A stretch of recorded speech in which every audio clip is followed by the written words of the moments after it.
It's really good to see closed companies releasing open source tools. In this video, we are going to install Circuit Tracer and we will see what exactly this tool is useful for. Anthropic has just released a Circuit Tracer, which we are going to check out in this video. This is Fahad Mirza and I welcome you to the channel. A circuit tracer is an interpretability research tool designed to reveal the internal reasoning pathways of large language models by generating attribution graphs. Let me show you a quick demo. If you go to this Neuronpedia website, and you can find the link in video's description, you see that this is the graph or the path a model is taking.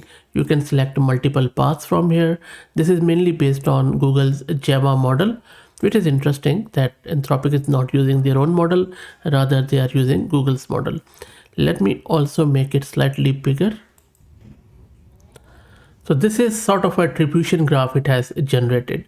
Now, let's first try to understand what exactly this tool is, because then it will be more enjoyable to get it installed and see it in action.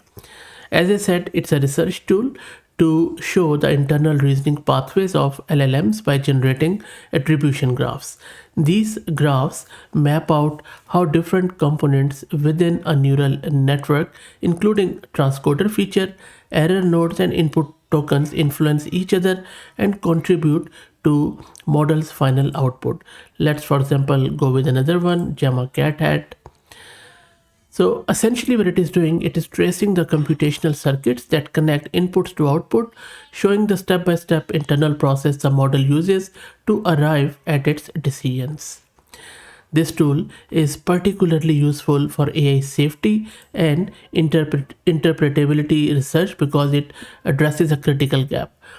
While AI capabilities are advancing rapidly, our understanding of how these models actually work internally has lagged behind.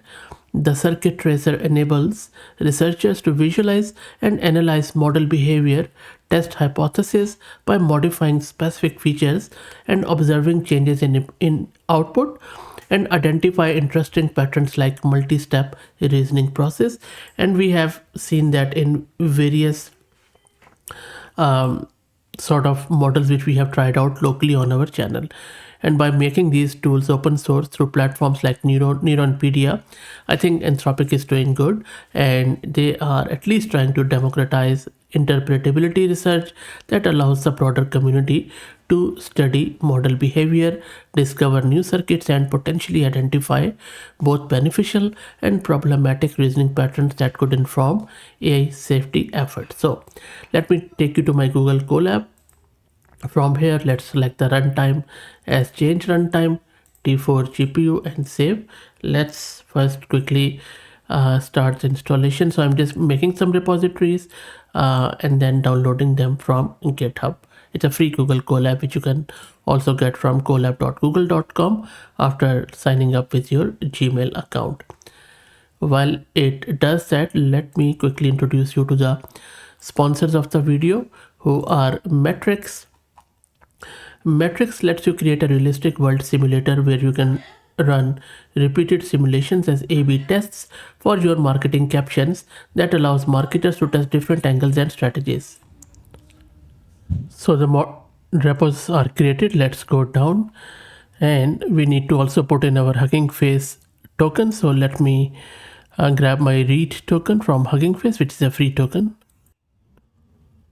And then you can log in, because this Gemma is a gated model, so you would need your gated model from there. Hopefully I have logged in.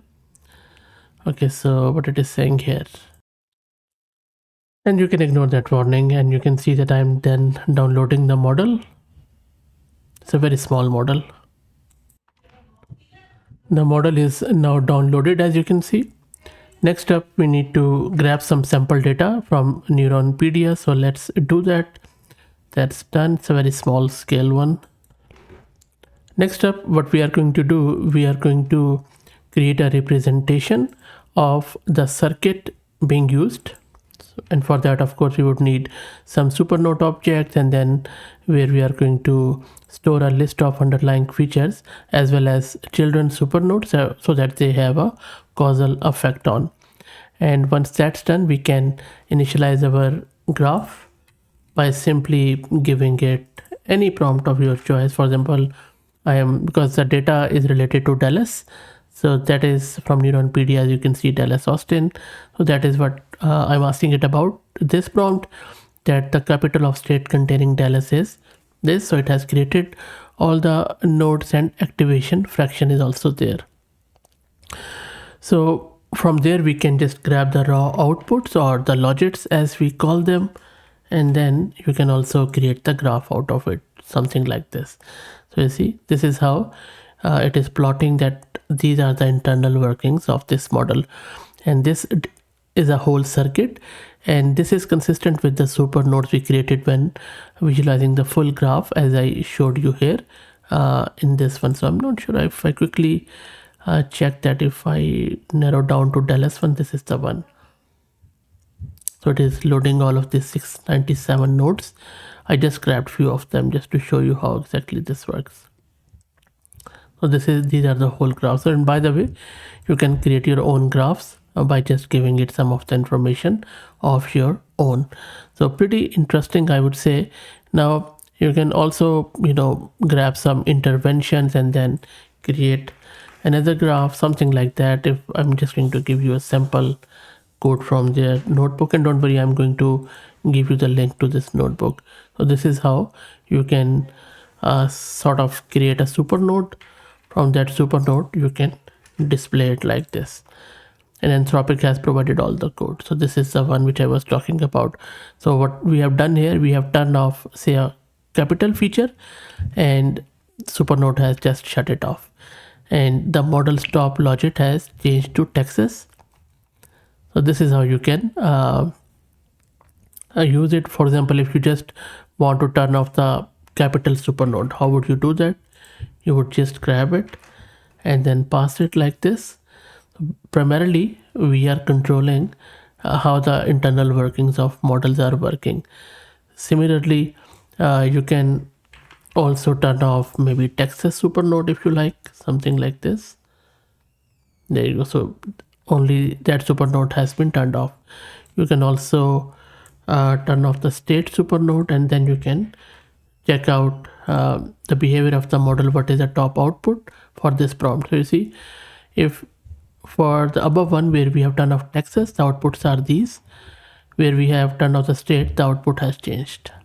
So this is how we are not only checking it, but we are also altering the output of the model.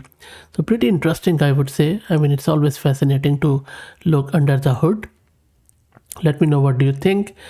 If you like the content, please consider subscribing to the channel. If you're already subscribed, please do me a favor, share the video, like it, and subscribe to the channel if you haven't already. Thank you for all the support.